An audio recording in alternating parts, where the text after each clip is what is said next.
Assalamualaikum warahmatullahi wabarakatuh. Alhamdulillahi rabbil alamin. Wassalatu wassalamu ala ashrafil mursalin nabiyyina wa maulana Muhammadin wa ala alihi wa sahbihi ajma'in. Wa ashhadu an la ilaha illallah wahdahu la syarikalah wa ashhadu anna Muhammadan abduhu wa rasuluh. Salawatu rabbi wa salamu alaihi wa ala alihi wa ashabihi wa man sara ala nahjihi wa stanna bisunnatihi ila yaumiddin. Alhamdulillah, puji syukur kita haturkan kehadirat Allah. Pagi ini kembali kita melanjutkan kajian rutin dengan membaca syarah Masail Jahiliyah. Kita akan membaca poin yang ke-86 dan insyaallah akan sambung ke 87 berkaitan dengan sikap bangga karena dia merasa dekat dengan tanah haram atau yang ngurusi Ka'bah, meskipun di saat yang sama dia mengingkari kebenaran. Sehingga kebanggaan mereka sebagai pengelola atau yang ngurusi tanah haram itu dianggap sebagai alasan untuk pembenaran, mereka menolak kebenaran yang dibawa oleh Nabi SAW. Kita akan baca terlebih dahulu halaman berapa? 280. Ini sudah berada di akhir-akhir dari buku. Karena total dari Masail Jahiliyah yang disebutkan oleh Syekh Mahmud Syukri ada 100. Baik. Tafadhal. Bismillah, assalatu wassalamu ala rasulillah wa ba'du. Masalah jahiliyah ke-86. Bangga dengan kedudukan sebagai pemegang kendali Ka'bah. Allah Ta'ala mencela mereka dengan firman-Nya, mustakbirina bihi samiron tahjurun, dengan menyombongkan diri terhadapnya dan mengucapkan perbuatan-perbuatan keji terhadapnya di waktu kamu bercakap-cakap di malam hari. Dan ayat ini lengkapnya berbunyi, qad kanat ayati tutla alaikum fakuntum ala aqabikum tankisun mustakbirina bihi samiron tahjurun. Sesungguhnya ayat-ayatku Al-Quran selalu dibacakan kepada kamu sekalian, maka kamu selalu berpaling ke belakang dengan menyombongkan diri terhadapnya dan mengucapkan perkataan-perkataan keji terhadapnya di waktu kamu bercakap-cakap di malam hari. Quran Surat Al-Mu'minun ayat 66-67. Makna ayat ini sebagaimana dalam tafsir firman Allah Ta'ala, qad kanat ayati tusla alaikum, sesungguhnya ayat-ayatku Al-Quran selalu dibacakan kepada kamu sekalian, adalah penjelasan alasan bagi firman Allah Ta'ala sebelumnya, la taj'arul yaum innakum minna la tunsorun. Janganlah kamu meminta tolong pada hari ini, sesungguhnya kamu tiada akan mendapat pertolongan dari kami. Quran Surat Al-Mu'minun ayat 65. Yakni tinggalkan teriakan itu, karena tidak akan bisa melindungi kalian dari hukuman kami, dan itu juga tidak ada gunanya bagi kalian di sisi kami, karena kalian telah melakukan pelanggaran yang besar dan dosa yang besar, yaitu mendustakan ayat-ayat kami. Karena tidak akan terhindar dari hukuman dengan teriakan, karena ketika ayat-ayat kami itu dibacakan, ala aqabikum tankisun, maka kamu selalu berpaling ke belakang, yakni tidak mau mendengarkannya dengan sikap berpaling yang sangat, apalagi untuk membenarkannya dan mengamalkannya. Dan makna kata an-nukus adalah ar-ruju', yaitu kembali, dan kata al-aqab adalah jamak dari aqibun yang berarti tumit. Dan kembalinya seseorang ke belakang di atas tumitnya, maknanya kembalinya dari jalan yang pertama sebagaimana dikatakan dalam bahasa Arab, raja'a auduhu ala bad'i.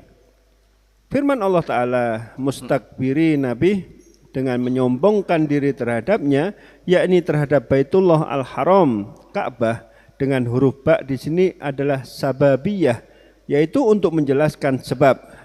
Dan tentang disebutkannya dengan kata ganti atau dhamir, padahal tidak berjalan dengan penyebutan keterkenalan sikap sombong mereka dan kebanggaan mereka bahwasanya mereka adalah para pelayan dan penanggung jawab Baitullah Ka'bah. Nah, coba kita kalau Bapak Ibu ingin melihat konteksnya lebih lengkap, coba buka surat Al-Mu'minun ayat 66-67. Bahkan sebelumnya dimulai dari ayat 64. Silakan dibuka surat Al-Mu'minun ayat 64. Sudah ketemu?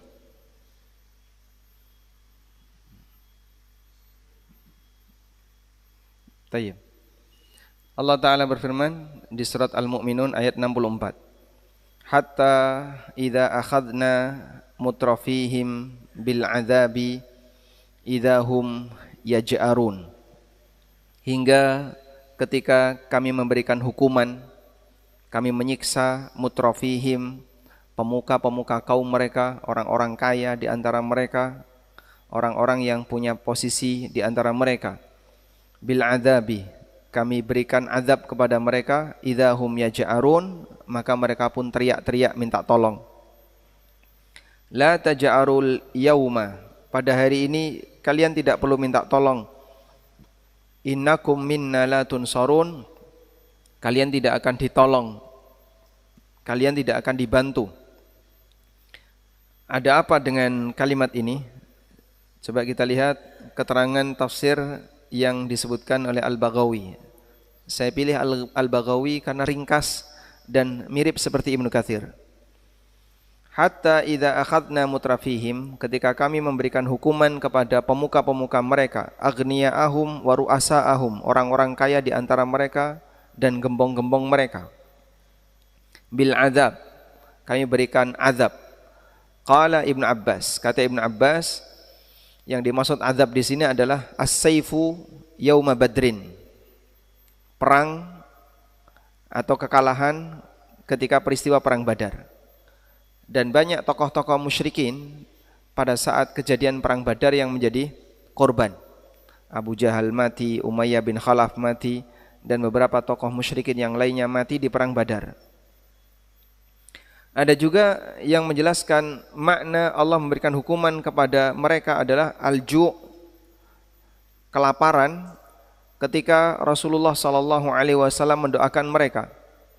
Nabi SAW pernah mendoakan suku Mudor yang sangat menentang Islam.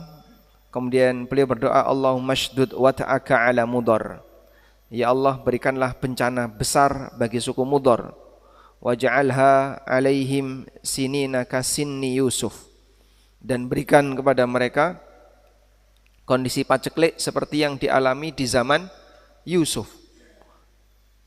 Kondisi paceklik di zaman Yusuf 7 tahun paceklik. Fabtalahumullahu azza wa jalla bil qahti, lalu Allah Ta'ala memberikan ujian kepada mereka dengan Allah jadikan musim paceklik, hatta akalul kilab wal jif, sampai mereka makan anjing dan bangkai. Lalu mereka teriak-teriak minta tolong. Minta tolong kepada kaum muslimin. Idahum yaj'arun, mereka pun minta tolong. Yaj'arun dari kata al-ja'ru. Al-ja'ru tadi di buku ada kata yaj'arun ya. Idahum yaj'arun. La taj'aru, di sini ada kalimat la taj'aru. Dari kata apa? Al-ja'ru. Al-ja'ru secara makna bahasa dijelaskan oleh Al-Baghawi, raf'us sauti bitadarru', teriak minta tolong. Raf'us sauti bitadarru', melengking, teriak-teriak minta tolong. Lalu kemudian Allah Subhanahu wa taala mengatakan, la taj'aru al-yauma, hari ini kalian tidak perlu minta tolong. Innakum minna la tunsarun, kalian tidak akan mendapatkan pertolongan. Kalian akan tetap kami kalahkan, tidak akan mendapatkan pertolongan dari kami disebabkan kesalahan yang dulu kalian lakukan. Nah, kesalahannya adalah sebagai berikut. qad kanat ayati tutla alaikum fakuntum ala aqabikum tankisun. Dulu ayat-ayatku telah dibacakan kepada kalian, tapi kalian malah berpaling. Mustakbirina bihi samiran tahjurun. Dengan menyombongkan diri terhadap Ka'bah, samiran tahjurun. Samiran, nanti ada penjelasan dari penulis ya. Jadi dia menghina, melecehkan Rasulullah SAW di malam hari sambil kumpul dengan banyak orang. Karena as-samar itu artinya bergadang. Jadi mereka bergadang di malam hari sambil kumpul dengan banyak orang, kemudian ngerasani Rasulullah SAW, menyudutkan Al-Quran dan seterusnya. Sehingga konteks dari ayat ini, ketika penulis menyebutkan ayat ini, konteksnya adalah menjelaskan kondisi orang musyrikin yang mereka akan mengalami kekalahan sesaat lagi, lalu minta tolong kepada kaum muslimin, tapi mereka tidak dibantu, minta keringanan tapi tidak dikabulkan. Kemudian diingatkan, kalian dulu merasa bangga ketika menolak kebenaran, maka sekarang saatnya kalian mendapatkan hukuman. Baik, selanjutnya yang menjadi dalil berkaitan dengan judul bab apa tadi? Al-iftikharu bi wilayatil bait, merasa bangga karena dia yang menangani Ka'bah, yang ngurusi Ka'bah. Allah katakan mustakbirina bihi, kalian merasa sombong, bihi dengannya. Kalian merasa sombong dengannya. Baik, coba dibaca ulang kalimatnya ini. Dibaca ulang teks bahasa Indonesianya.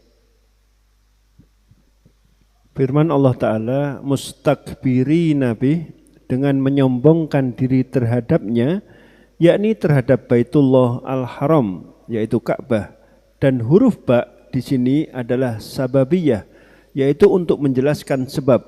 Dan tentang disebutkannya dengan kata ganti dhamir, padahal tidak berjalan dengan penyebutan keterkenalan sikap sombong mereka dan kebanggaan mereka bahwasanya mereka adalah para pelayan dan penanggung jawab Baitullah.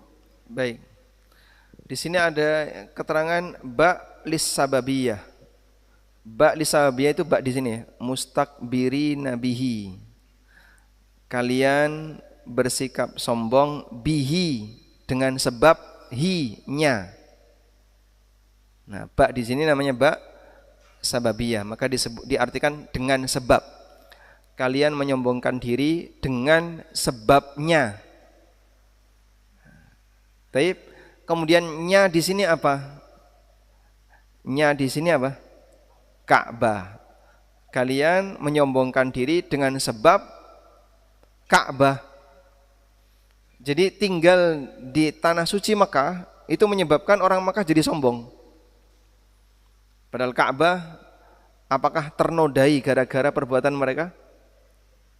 Ka'bah tetap suci, tidak hilang kemuliaannya, walaupun penghuninya orang-orang musyrikin, orang-orang kafir yang sombong, merasa bahwasanya mereka yang ngurusi Ka'bah, yang melayani Ka'bah, sehingga ketika menolak kebenaran mereka merasa nggak ada dosa.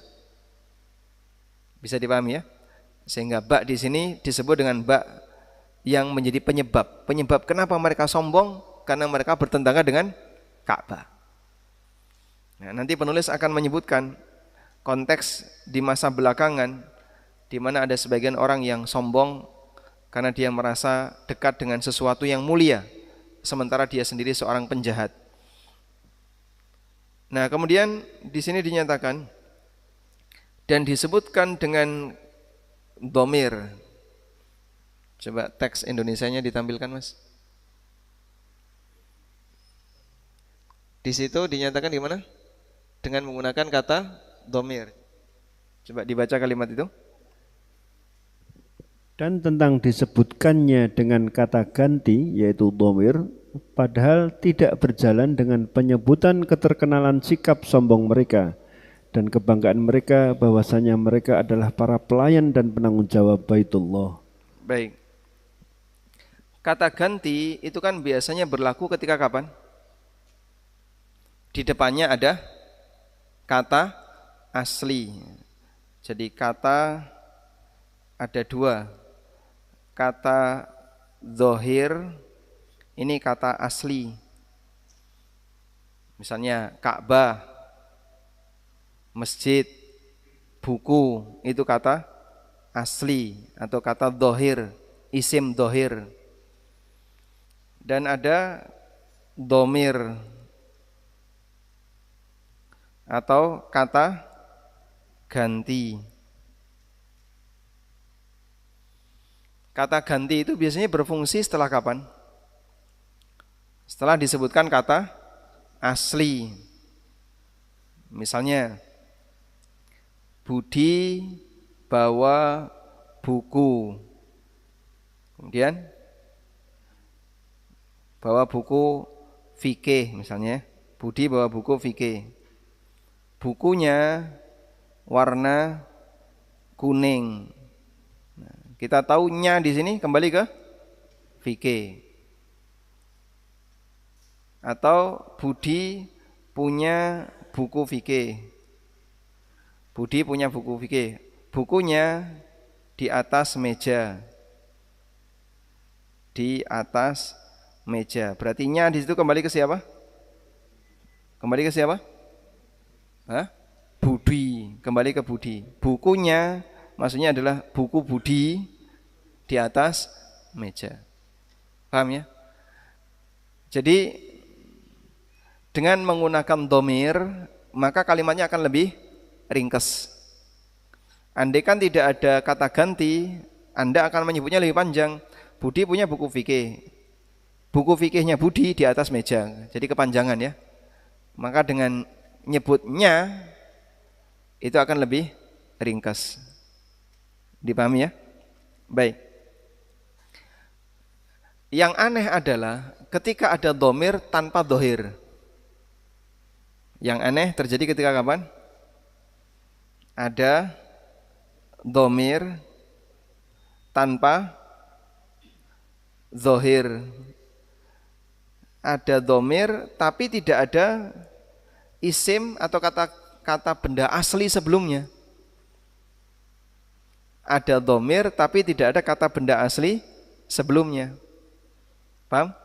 Contohnya di ayat ini, mustakbiri nabihi samiran tahjurun. Bihinya ini kembali ke siapa? Ayat-ayat sebelumnya nggak ada keterangan tentang Ka'bah. Coba kita baca ya. Mustakbiri nabihi samiran tahjurun. Mereka menyombongkan hal itu. Hal itu apa? Itunya kembali ke mana? Sebelumnya kan nggak ada. Nah, makanya diberi penjelasan oleh penulis. Nah, ini sedikit kuliah bahasa Arab ya. Wa suwigha bihadzal idmar ma annahu lam yajri ishtiharu istikbarihim wa iftikharihim bi annahum khuddamul bait. Digunakan kata ganti yaitu domir, padahal mereka itu belum terkenal sebagai orang yang suka sombong terhadap status mereka sebagai pelayan Ka'bah. Untuk menunjukkan bahwasanya praktek ini adalah praktek yang hina. Tidak perlu disebutkan nama Ka'bah karena Ka'bah terlalu mulia untuk disebut namanya, sehingga cukup dikasih nyanya, cukup dikasih kata ganti. Insya Allah paham mas? Dong no belum? Hah? Insya Allah dong ya, atau belum? Ya seperti ini kajian tafsir kalau tidak ada bekal bahasa Arab sulit. Makanya saya boleh sebut kajian tafsir itu kajian lanjut. Sehingga kajian tafsir untuk masyarakat awam itu enggak cocok. Tapi biasanya pengisi tafsir cuman bahas sedikit, setelah itu tambahannya yang banyak. Cerita-ceritanya yang banyak. Hampir semua kajian tafsir di Indonesia itu rata-rata kayak gitu.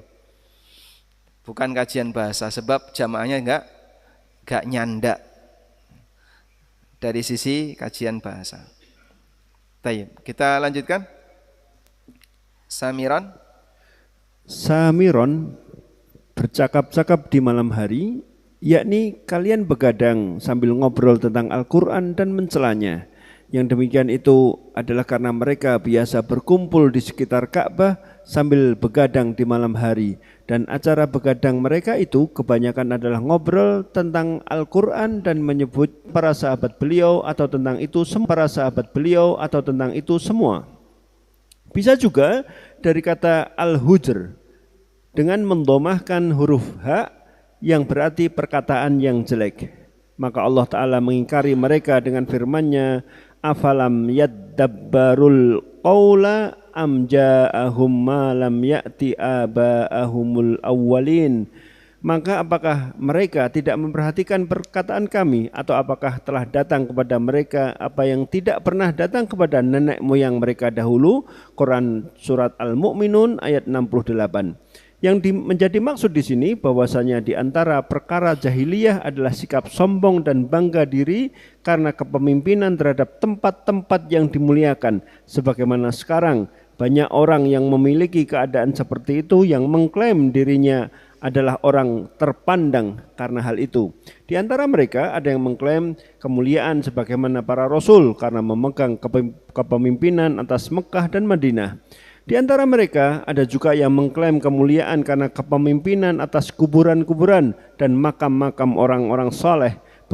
Begitulah orang-orang yang mengklaim nasab mereka kepada Abdul Qadir Al-Jailani di Baghdad, mengklaim kemuliaan hanya karena mereka menguasai kuburan Abdul Qadir Al-Jailani, di mana mereka menguasai berbagai harta benda dari nazar-nazar, sedekah-sedekah, sembelihan-sembelihan dan berbagai persembahan syirik yang dengannya orang-orang yang jahil dari kaum muslimin beribadah, baik dari orang-orang yang datang dari India, orang-orang Kurdi dan orang-orang semacam mereka. Dan mereka itu adalah makhluk Allah yang paling fasik dan paling rendah jiwanya, serta makhluk Allah yang paling hina jalan hidupnya. Karena semua itu tidak akan berguna bagi mereka di sisi Allah sedikit pun, dan juga tidak akan bisa menyelamatkan mereka dari murka dan azab Allah, sekalipun orang-orang awam itu meyakini semua yang mereka yakini itu. Mereka di sisi Allah dan dalam pandangan hamba-hambanya yang saleh lebih hina dari semut kecil, dan mereka juga orang-orang yang paling jauh dari rahmatnya pada hari kiamat. Nah, jadi inti dari penjelasan ini, kemudian beliau menyebutkan ayat tadi, orang musyrikin bangga sebagai pelayan Ka'bah. Namun di saat yang sama mereka menolak dakwah Nabi SAW, menolak Al-Quran. Bahkan sampai yang mereka lakukan apa? Ngobrolnya, rapatnya itu di malam hari. Biasanya rapat kejahatan itu kan sampai tengah malam ya, kayak PKI kan. Nyambung gak kayak gini?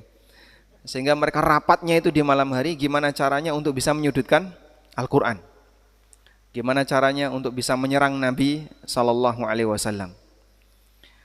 Lalu penulis Syekh Mahmud Syukri, yang beliau orang Irak, sehingga melihat langsung pengalaman di lapangan, bagaimana praktek kesyirikan di Irak dan lingkungan sekitarnya.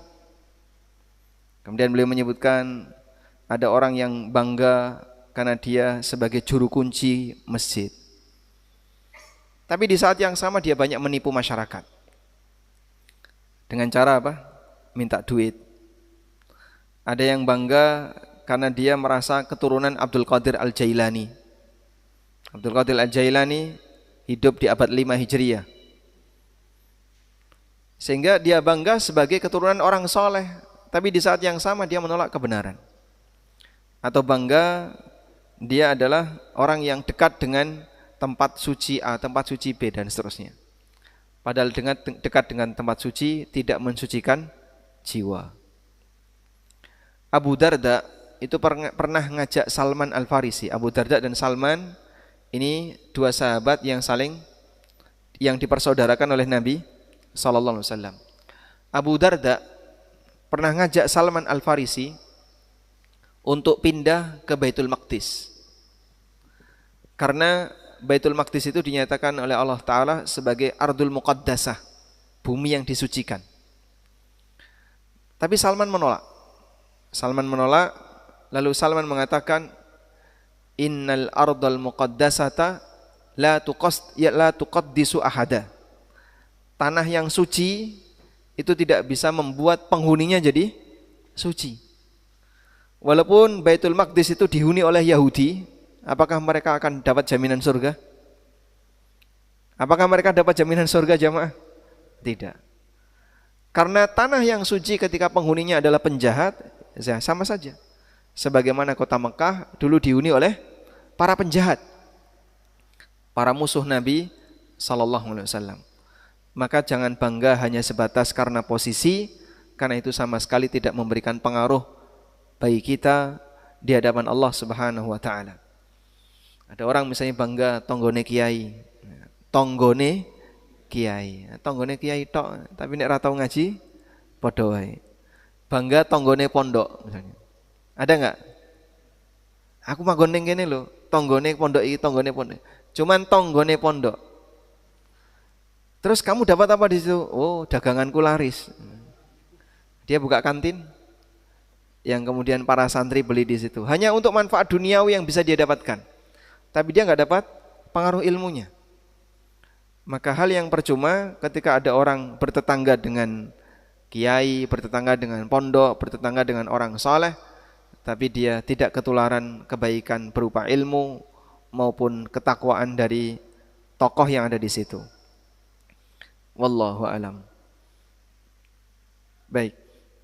Sekarang kita lanjut ke poin berikutnya. 87. As-sabi'atu was-samanun. Pelanggaran masyarakat jahiliyah yang ke-87. Al-iftikharu bikaunihim min dzurriyyatil anbiya alaihimus salam. Merasa bangga kalau mereka adalah keturunan nabi. Kita coba baca penjelasan yang disampaikan dalam buku. Masalah jahiliyah ke-87, membanggakan diri karena mereka adalah keturunan para nabi. Allah Ta'ala membantah mereka dengan firman-Nya, tilka ummatun qad khalat laha ma kasabat walakum ma kasabatum wala tus'aluna amma kanu ya'malun. Wa qalu kunu hudan aw nasara tahtadu qul bal millata Ibrahim hanifa wa ma kana minal musyrikin. Qulu amanna billahi wa ma unzila ilaina wa ma unzila ila Ibrahim wa Ismaila wa Ishaqa wa Yaquba wal asbati wa ma utiya Musa wa Isa wa ma utiya an-nabiyyuna min rabbihim la nufarriqu baina ahadim minhum wa nahnu lahu muslimun fa in amanu bimisli ma amantum bihi faqad ihtadaw wa in tawallaw fa innama hum fi shiqaq fasayakfikahumullah wa huwas samiul alim sibghatallah wa man ahsanu minallahi sibghah wa nahnu lahu abidun. Qul atuhajjunana fillahi wa huwa rabbuna wa rabbukum wa lana a'maluna wa lakum a'malukum wa nahnu lahu mukhlisun. Am taquluna inna Ibrahima wa Ismaila wa Ishaqa wa Yaquba wal asbata kanu hudan aw nasara. Qul a antum a'lamu amillah wa man adlamu mimman katama syahadatan indahu minallah wa mallahu bighafilin amma ta'malun. Tilka ummatun qad khalat laha ma kasabat walakum ma kasabatum wala tus'aluna amma kanu ya'malun. Itu adalah umat yang lalu, baginya apa yang telah diusahakannya dan bagimu apa yang sudah kamu usahakan, dan kamu tidak dimintai pertanggungjawaban tentang apa yang telah mereka kerjakan. Dan mereka berkata, hendaklah kamu menjadi penganut agama Yahudi atau Nasrani, niscaya kamu mendapat petunjuk. Katakanlah, tidak, melainkan kami mengikuti agama Ibrahim yang lurus, dan bukanlah dia Ibrahim dari golongan orang musyrik. Katakanlah, hai orang-orang mukmin, kami beriman kepada Allah dan apa yang diturunkan kepada kami dan apa yang diturunkan kepada Ibrahim, Ismail, Ishak, Yakub dan anak cucunya, dan apa yang telah diberikan kepada Musa dan Isa, serta apa yang diberikan kepada nabi-nabi dari Rabb-Nya. Kami tidak membeda-bedakan seorang pun di antara mereka, dan kami hanya tunduk patuh kepadanya. Maka jika mereka beriman kepada apa yang kamu telah berikan kepadanya, sungguh mereka telah mendapat petunjuk. Dan jika mereka berpaling, sesungguhnya mereka berada dalam permusuhan dengan kamu. Maka Allah akan memelihara kamu dari mereka. Dan dialah yang maha mendengar, lagi maha mengetahui. Sibghah Allah, dan siapakah yang lebih baik sibghahnya dari Allah, dan hanya kepadanya lah kami menyembah. Katakanlah, apakah kamu memperdebatkan dengan kami tentang Allah, padahal Dia adalah Rabb kami dan Rabb kamu. Bagi kami amalan kami dan bagi kamu amalan kamu, dan hanya kepadanya mengikhlaskan hati. Ataukah kamu, hai orang-orang Yahudi dan Nasrani, mengatakan bahwa Ibrahim, Ismail, Ishak, Yakub dan anak cucunya adalah penganut agama Yahudi atau Nasrani? Katakanlah, apakah kamu yang lebih mengetahui ataukah Allah? Dan siapakah yang lebih zalim daripada orang yang menyembunyikan syahadah dari Allah yang ada padanya? Dan Allah sekali-kali tiada lengah dari apa yang kamu kerjakan. Itu adalah umat yang telah lalu. Baginya apa yang diusahakannya dan bagimu apa yang kamu usahakan, dan kamu tidak akan diminta pertanggungjawaban tentang apa yang telah mereka kerjakan. Quran Surat Al-Baqarah ayat 134 sampai 141. Masya Allah, panjang sekali ayat yang dibawakan oleh penulis.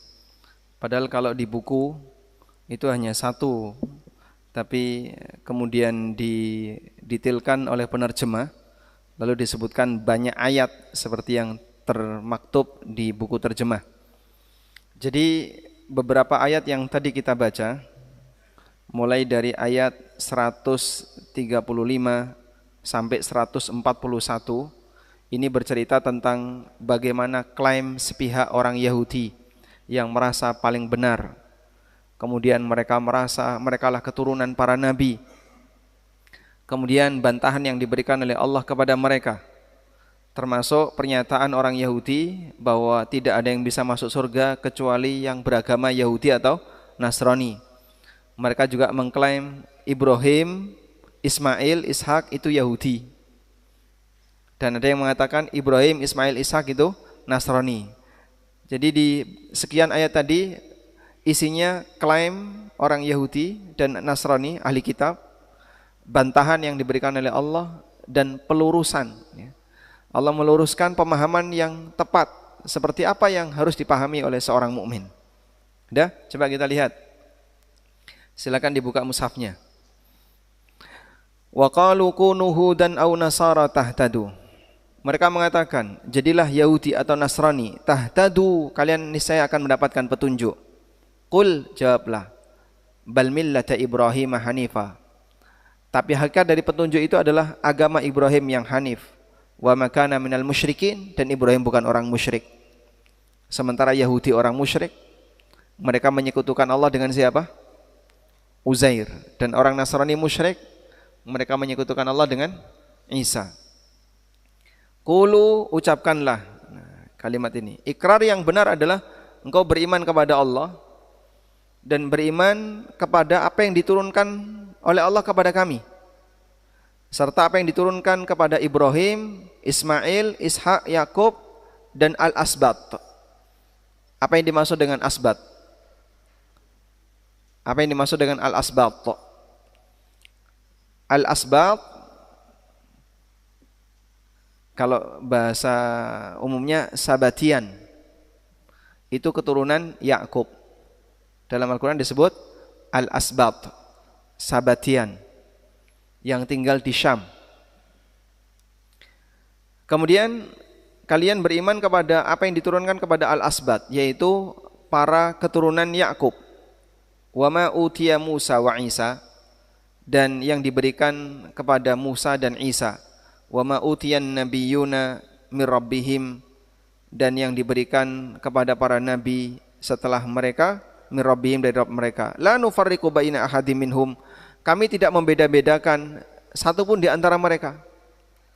Sebagaimana gayanya Yahudi, mengimani Musa, menolak Isa, menolak Nabi Muhammad sallallahu alaihi wasallam. Atau Nasrani, mengimani Musa, mengimani Isa, tapi menolak Nabi Muhammad sallallahu alaihi wasallam. Nabi dibeda-bedakan. Nabi dibeda-bedakan, sementara kita tidak boleh seperti itu. Semua nabi, semua dapat wahyu, kita tidak beda-bedakan antara satu nabi dengan nabi yang lain. Wa nahnu lahu muslimun, dan kita pasrah, kita Islam terhadap apa yang Allah turunkan. Baik, sampai di ayat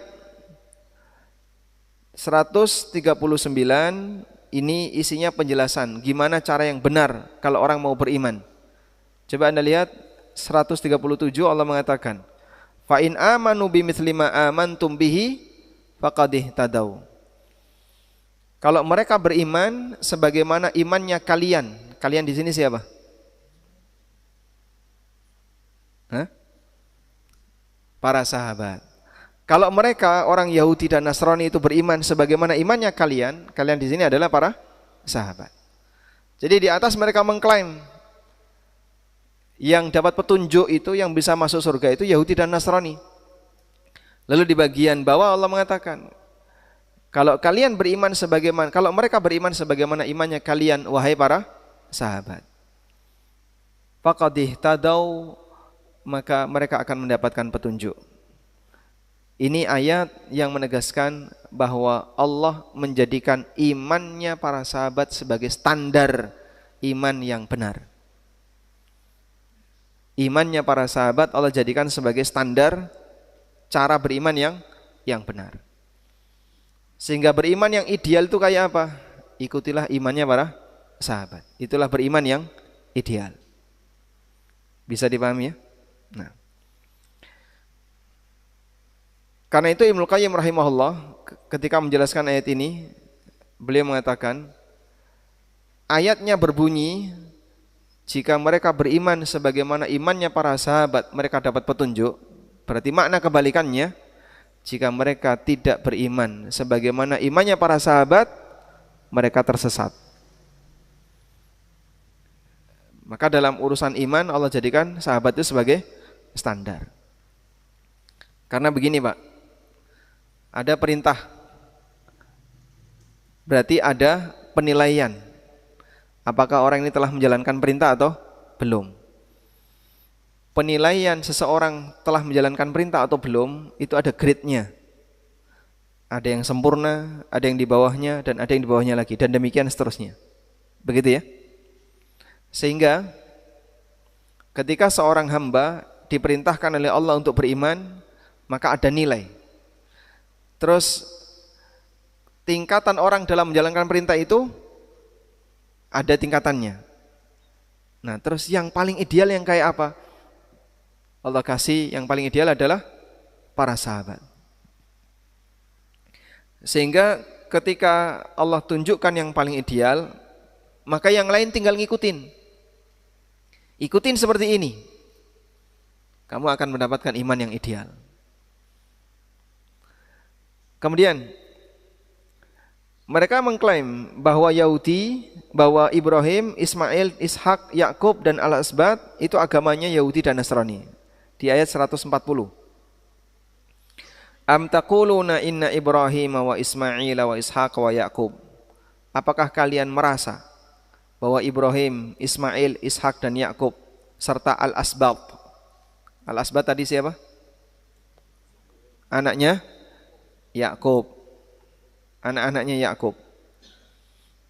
Orang sekarang nyebutnya apa? Sabatian. Mungkin kalau Anda sering baca sejarah perjalanan Yahudi, sering ada kata Sabatian, keturunan Sabatian. Dalam Al-Quran disebut Al-Asbat. Apakah kalian merasa bahwa Ibrahim, Ismail, Ishak, Yakub dan Al-Asbat kanu hudan au nasara, mereka beragama Yahudi atau Nasrani? Qul, jawablah, a antum a'lamu amillah, Apakah kalian yang lebih tahu ataukah Allah? Wa man adzlamu mimman katama syahadatan indahu minallah. Siapa yang lebih kejam dibandingkan orang yang menyembunyikan persaksian di hadapan Allah, yaitu mereka tahu Nabi Muhammad SAW sebagai Nabi yang terakhir, mereka baca dalam Taurat tapi disembunyikan. Nah, mereka merasa kami ini keturunan para nabi-nabi itu, maka bagaimana mungkin kami akan dihukum ketika tidak mengikuti Muhammad? Maka Allah tegaskan di ayat 141, tilka ummatun qad khalat. Para nabi itu adalah orang yang sudah berlalu di masa silam. Mereka punya amal, kalian punya amal. Maka jangan banggakan amal orang lain untuk membela diri kalian. Begitu ya. Orang soleh punya amal? Punya. Siapa yang mendapatkan manfaat dari amal orang soleh? Mereka sendiri. Baik. Sehingga amal mereka jangan dijadikan sebagai alasan untuk membela kalian. Nah, itulah kesalahan ketika seseorang merasa saya pengikutnya orang soleh, tapi dia tidak ikut soleh. Mengklaim pengikutnya orang soleh, dan dia merasa dengan klaim itu mereka akan selamat dari hukuman atau bisa masuk surga, tapi dia tidak ikut soleh. Sehingga di sini ada prinsip orang soleh punya amal. Begini ya, orang soleh punya amal. Ini manfaatnya untuk siapa? Siapa yang dapat manfaat dari amal orang soleh ini? Ya? Manfaat amal orang soleh. Yang pertama, yang bentuknya pendidikan, kemudian keteladanan, ini untuk semua. Sehingga orang soleh seperti Nabi Muhammad SAW, beliau mengajarkan, beliau mendidik, dan beliau memberikan keteladanan. Siapa yang dapat manfaat? Semua yang mengikutinya. Untuk semua yang mengikutinya. Yang kedua, berupa pahala.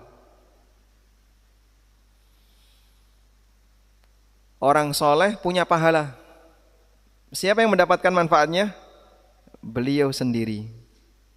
Ya, pelakunya sendiri yang dapat pahalanya. Begini kan? Maka mereka yang gagal paham berharap yang kedua meninggalkan yang pertama.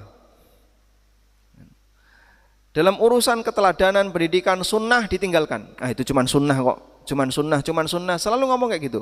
Cuman sunnah aja kok, sunnah saja, cuman sunnah. Keteladanan ditinggalkan.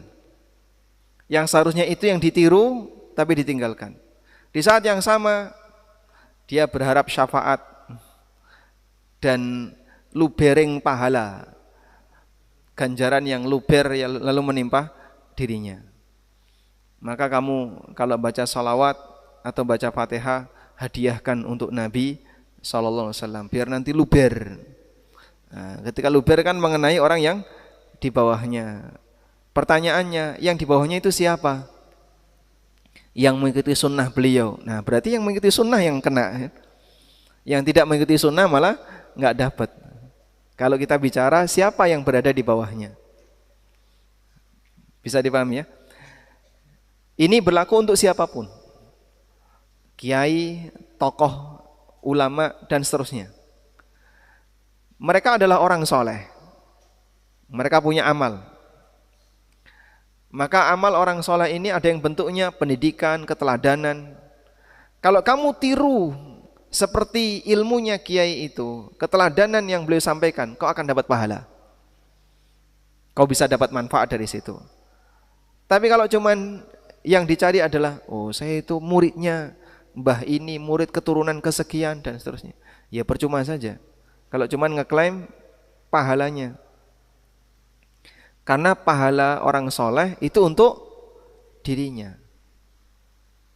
Sehingga orang yang gagal paham berharap yang kedua tapi meninggalkan yang pertama. Orang yang cerdas dia berjuang yang pertama dan mengakui yang kedua.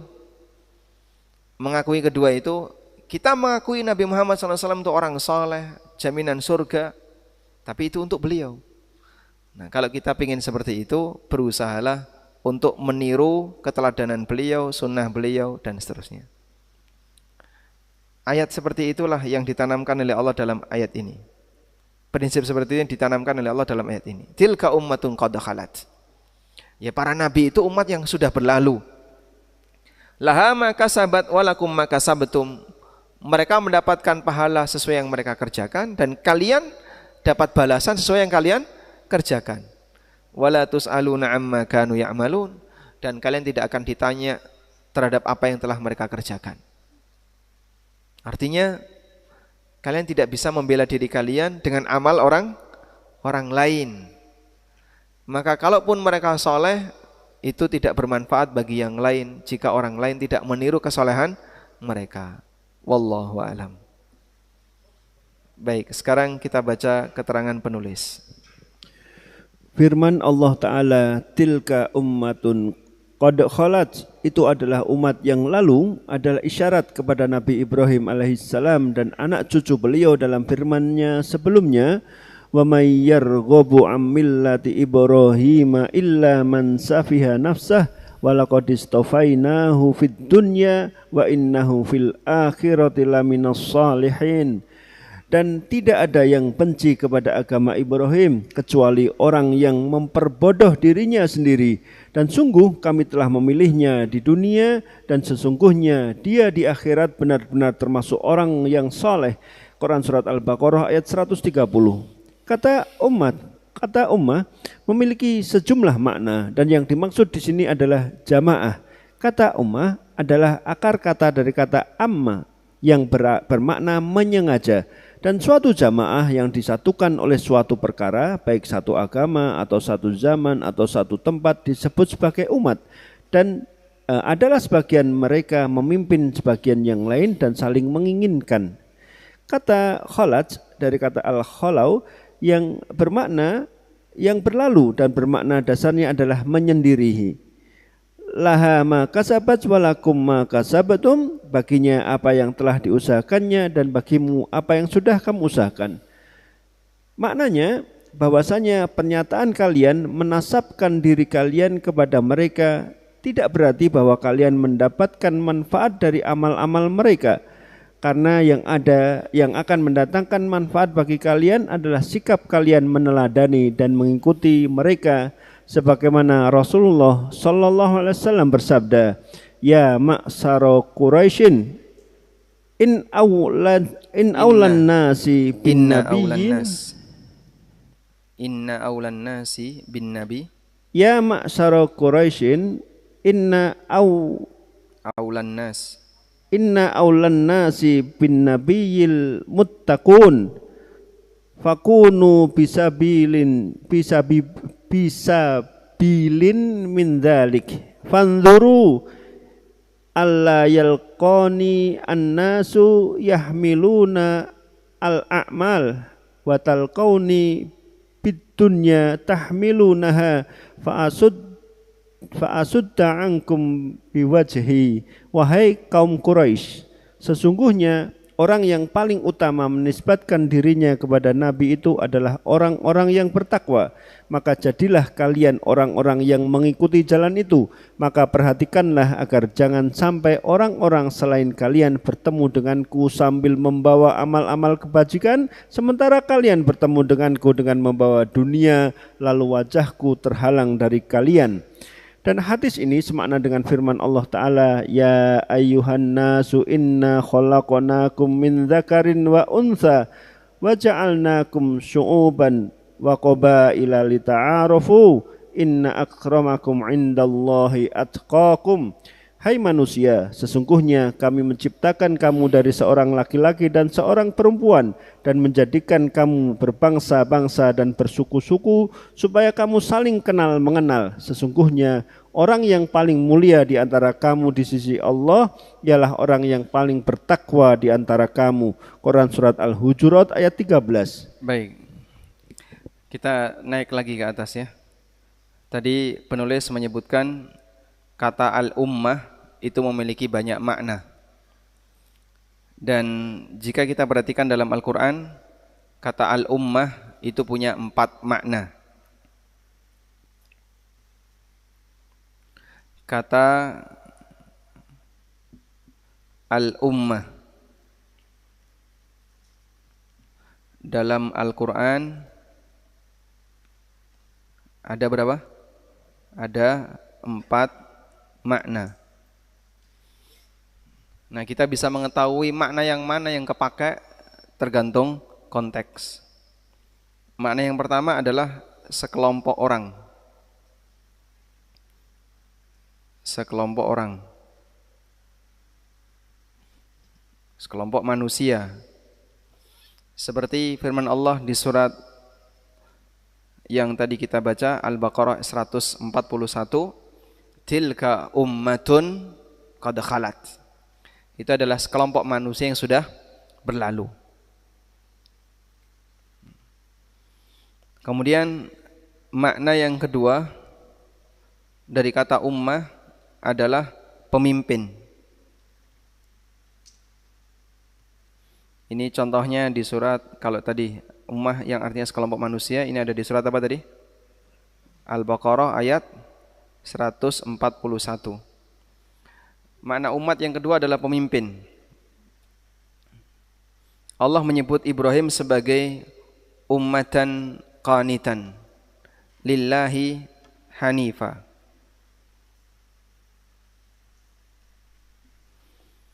Di surat An-Nahl ayat 120 Allah mengatakan inna Ibrahima kana ummatan qanitan. Sesungguhnya Ibrahim adalah umat yang qanit. Surat An-Nahl 120.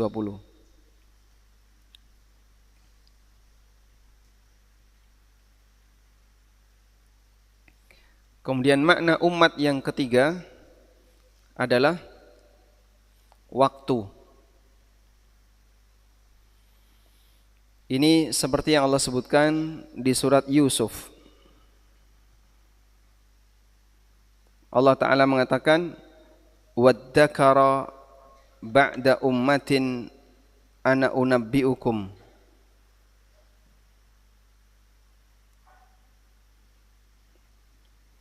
Wa qala alladhi naja minhuma waddakara ba'da ummatin. Dan berkatalah orang yang selamat dari 2 penghuni penjara yang menemani Yusuf, waddakara ba'da ummatin, dan dia teringat. Waddakara bermakna wa ittadzakara. Tadzakkara yatadzakkaru, ittadzakara, jadi iddakara. Waddakara ba'da ummatin, dan dia teringat ba'da ummatin, setelah sekian waktu. Umat di sini artinya waktu. Surat Yusuf ayat 45. Makna umat yang keempat artinya adalah agama. Sebagaimana pernyataan yang disampaikan oleh orang musyrikin ketika mereka menolak dakwah Nabi, inna wajadna aba'ana ala ummatin. Contohnya di surat Zuhruf atau di surat Zuhruf ayat 23. Wa kadzalika ma arsalna min qablika fi qaryatin min nadhirin illa qala mutrafuha inna wajadna aba'ana ala ummatin. Demikianlah setiap kami mengutus para rasul di sebuah daerah sebelum kamu wahai Muhammad, illa qala mutrafuha, kecuali para pembesarnya akan mengatakan inna wajadna aba'ana ala ummah. Kami jumpai leluhur kami sudah punya ajaran. Kami jumpai leluhur kami sudah punya ajaran. Ajaran leluhur itu apa? Budaya yang dijadikan sebagai agama. Sehingga sudah menjadi perjalanan agama, perjalanan sejarah agama. Mulai dari nabi-nabi dulu sampai Nabi Muhammad SAW yang menolak ajaran Nabi itu beralasan dengan budaya yang dijadikan sebagai agama. Inna wajadna aba'ana ala ummatin. Kami jumpai leluhur kami memiliki budaya agama. Umat di sini sebagai apa? Agama. Surat Zukhruf ayat 23.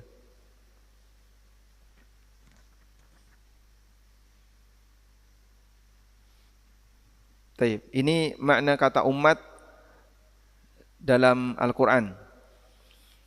Dan secara bahasa, kata ummatun itu berasal dari kata amma, ya ummu.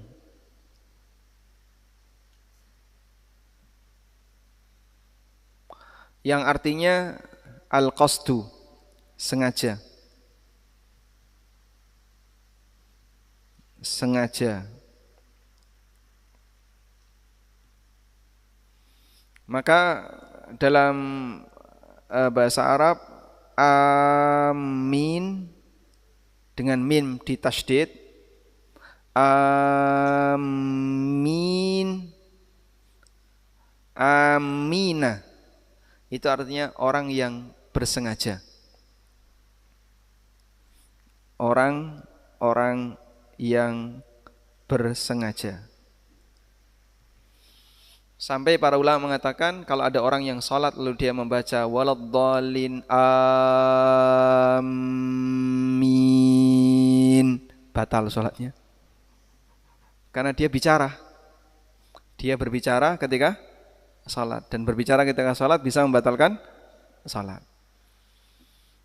Amin itu enggak boleh mimnya ditasydid apapun kondisinya. Amin, mimnya tidak boleh ditasydid. Kalau amin yang artinya kabulkanlah, mimnya jangan sampai kena tasydid.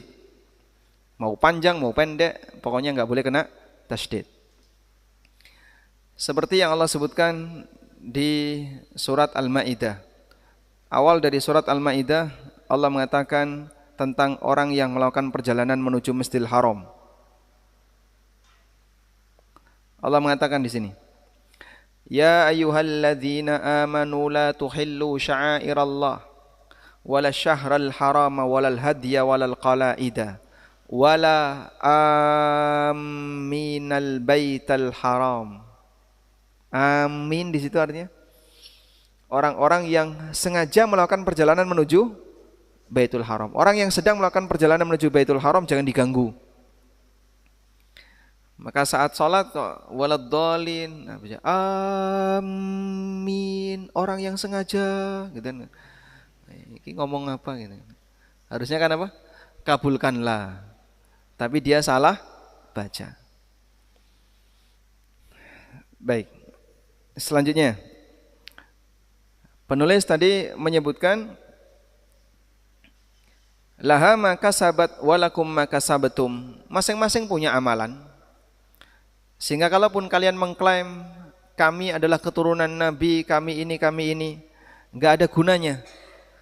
Sampai Nabi SAW mengingatkan kepada orang Quraisy, Ya ma'syara Quraisyin, wahai masyarakat Quraisy, yang punya hubungan nasab paling dekat dengan Nabi SAW adalah orang Quraisy. Beliau berasal dari Quraisy dan Bani Hashim salah satu bani dari suku Quraisy. Inna aulan nasi bin Nabi, sesungguhnya orang yang paling dekat dengan Nabi adalah orang yang bertakwa, bukan orang Quraisy. Quraisy yang bertakwa dekat dengan Nabi SAW. Kalau Quraisy tidak bertakwa, ya percuma saja. Ahlul Bait yang bertakwa dekat dengan Nabi SAW. Ahlul Bait yang tidak bertakwa masuk penjara. Ya percuma saja. Kalau dia pelaku kriminal. Fakunu bisabilin min dzalika. Maka seharusnya kalian berada di atas jalan itu. Karena itu perhatikanlah, jangan sampai masyarakat bertemu denganku dengan membawa amal, sementara kalian ketemu denganku dengan membawa dunia. Karena gunane. Yang lain datang kepada Nabi SAW dengan membawa amal akhirat, Orang yang bangga dengan nasab tadi datang dengan membawa dunia. Terus percuma saja, untuk apa? Fa asudda ankum biwajhi, sehingga justru aku akan halangi kalian dariku. Demikianlah kondisi nyata apabila seorang hanya merasa bangga dengan apa? Kedekatan nasab, kedekatan posisi, tapi tidak diimbangi dengan amalan. Nabi sallallahu alaihi wasallam ngasih prinsip, wa man batta amaluh lam yusri bihi nasabuh. Siapa yang telat amalnya, maka dia tidak bisa dipercepat oleh nasabnya. Selanjutnya, makna firman Allah Ta'ala, wala tus'aluna amma kanu ya'malun, dan kamu tidak dimintai pertanggungjawaban tentang apa yang telah mereka kerjakan, yakni kalian tidak akan dihukum karena keburukan-keburukan yang mereka lakukan, dan kalian juga tidak akan diberi pahala karena amal baik yang mereka kerjakan. Dan perkara jahiliyah ini ada di zaman sekarang pada banyak kaum muslimin, yang intinya adalah berbangga diri dengan bapak moyang. Karena itu, di antara mereka ada yang berkata, saya ini dari keturunan Abdul Qadir Al-Jailani. Ada lagi yang berkata, saya anak cucu Ahmad Ar-Rifai. Ada juga yang berkata, saya dari keluarga Alawi atau Hasan atau Husain. Padahal mereka tidak memiliki keutamaan dan tidak pula takwa. Maka semua itu tidak akan mendatangkan manfaat bagi mereka pada hari kiamat, di mana tidak akan berguna lagi harta benda dan anak keturunan kecuali orang yang datang kepada Allah dengan hati yang selamat. Dan Rasulullah sallallahu alaihi wasallam pernah bersabda kepada Fatimah radhiyallahu taala anha, putri beliau sendiri, ya Fatimah tu binta Muhammad, la ughni anki minallahi syai'a. Wahai Fatimah putri Muhammad, aku tidak bisa menghindarkanmu dari azab Allah jika engkau tidak beriman. Apa yang dimaksud oleh mereka yang membanggakan diri dengan bapak moyang mereka, padahal mereka kosong dari keutamaan kecuali makan harta orang dengan cara yang batil? Dan dalam peribahasa dikatakan, jadilah seorang yang mulia dengan kebaikan diri sendiri, dan jangan menganggap diri mulia karena kebaikan bapak moyang. Innal fata man yakulu ha anada, laisal fata man yakulu kana abi. Sesungguhnya pemuda hebat yang mampu berkata, inilah aku, bukan pemuda yang berkata, bapakku dahulu orang hebat. Dan alangkah bagus ucapan seorang yang membantah seorang yang membanggakan diri dengan cara seperti itu. Aqulu liman ghoda fi kulli yaumin yubahina bi aslafin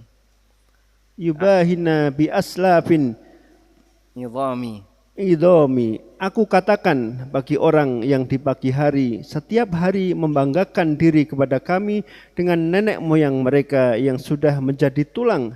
Ataktani'u bil idhami wa anta tadri bi annal kalba yaqna'u bil idhami. Apakah engkau puas dengan tulang belulang sementara engkau mengetahui bahwasanya anjing itu puas dengan tulang-tulang? Dan yang lainnya berkata, wamal fahru bil admi ar-ramimi wa innama. Seperti apa seharusnya kewajiban seorang muslim kalau dia ingin mulia? Dia mulia bukan dengan mencari kemuliaan nasab, tapi mulia dengan takwa. Inna akramakum indallahi atqakum. Andaikan manusia tidak bisa jadi mulia kecuali dengan nasab, mungkin orang akan mengatakan ini tidak adil, karena nasab itu di luar kuasa hamba.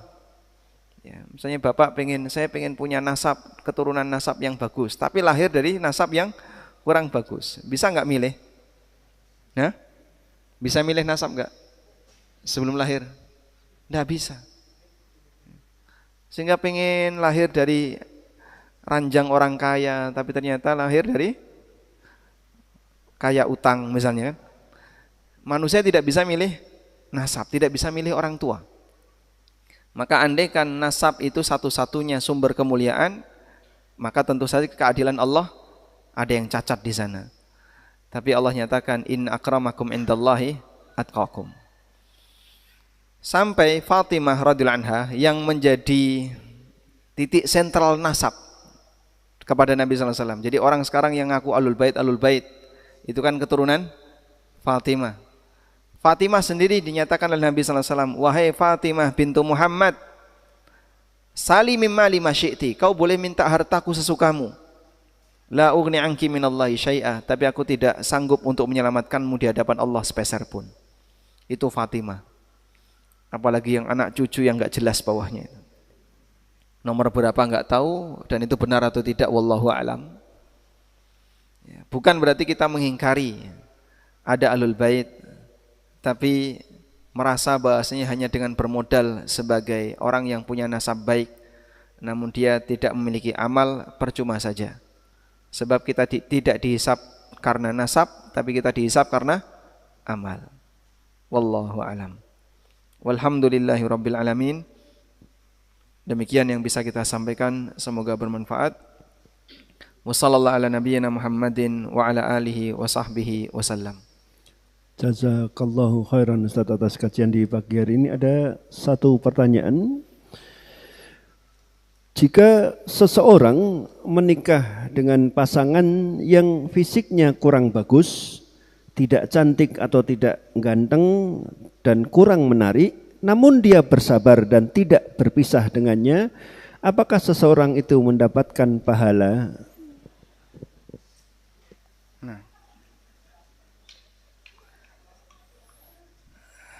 Ketika seorang muslim bersabar dengan pasangan yang fisiknya kurang menarik, apapun pertimbangan kurang menariknya, baik dari sisi warna kulit, maupun dari sisi bentuk tubuh, atau dari sisi yang lain, dan dia bersabar, apakah dapat pahala?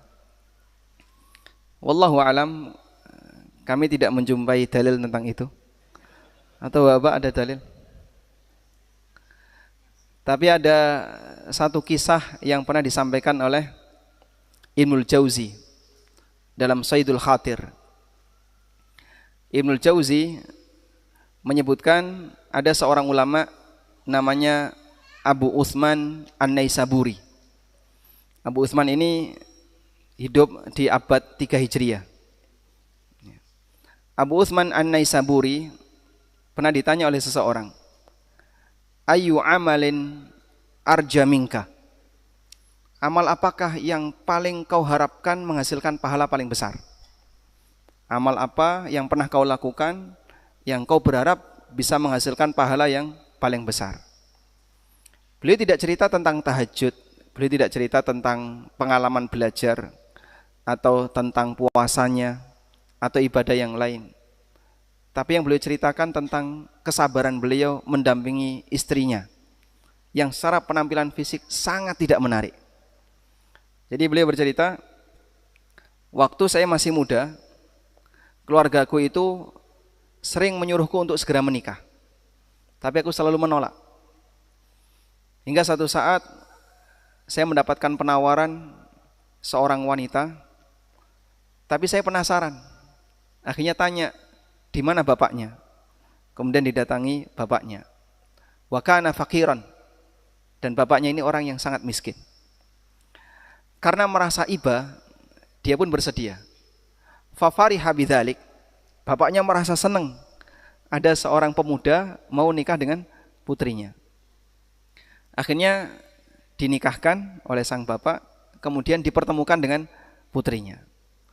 Ketemu pertama kali, yang seharusnya gembira dan bahagia, tapi beliau sedih, tapi tidak menampakkan kesedihan. Wa kanat aura arja musyawwaha.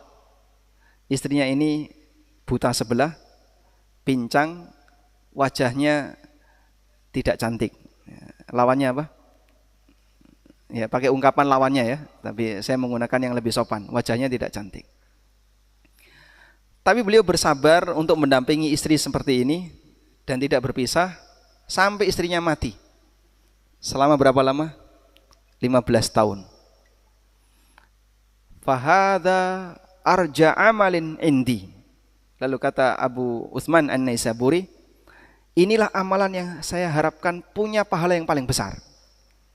Nah, dikomentari oleh Ibnul Jauzi, hadza a'malur rijal. Ini amalan para lelaki yang sejatinya. Masya Allah. Maka bapak-bapak bersabar sampai istrinya mati.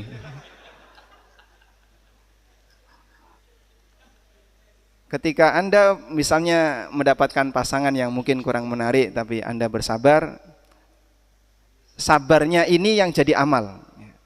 Ya meskipun sabar-sabar di tempat yang lain juga banyak. Saya nggak sabar di sini Pak, mau sabar di tempat yang lain. Belum jaminan Anda bisa sabar di tempat yang lain. Wallahu a'lam. Baik, demikian yang bisa kita sampaikan, semoga bermanfaat. Wassallallahu ala nabiyyina Muhammadin wa ala alihi wa sahbihi wasallam. Wa akhiru da'wana anil hamdulillahi rabbil alamin. Wassalamualaikum warahmatullahi wabarakatuh. Waalaikumsalam warahmatullahi wabarakatuh.